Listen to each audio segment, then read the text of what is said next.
ABC7 News at 4 continues. A plane is detained at the gate of the Minneapolis airport, and inside that plane, 6 Muslim scholars. They're taken into custody. They're questioned for hours. And now Muslim groups across America are outraged, and they're asking for an investigation.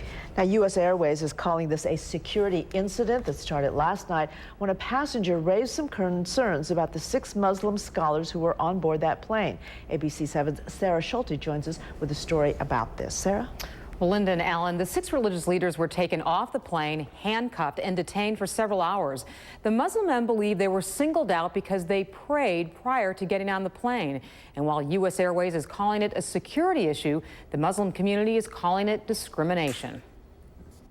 Instead of a normal flight home, it was a long night stuck in the Minneapolis airport for these 6 Muslim leaders known as Imams.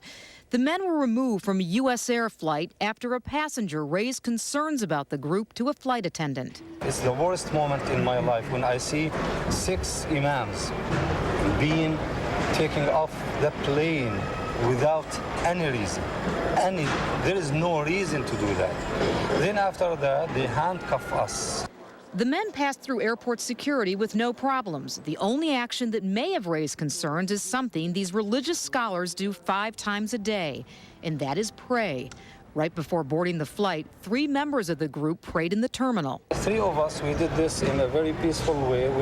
We never bother anybody. We did not bother. We did not harm. We did not say it loudly, just to respect other people. Muslim civil rights activists here in Chicago are outraged. We've reached a point where prayer is suspicious activity.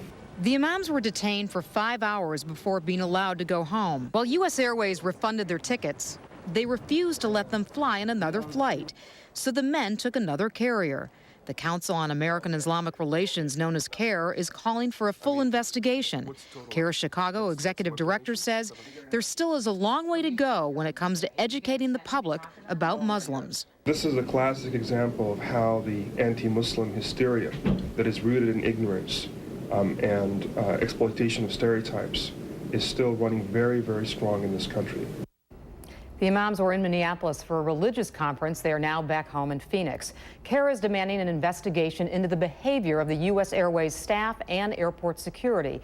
In a statement, USAirways is also conducting an investigation and said it does not tolerate discrimination of any kind. And Alan, Linda, we still don't know exactly the passenger that passed the note to the flight attendant. We're still not sure exactly what the specific concern was about the group.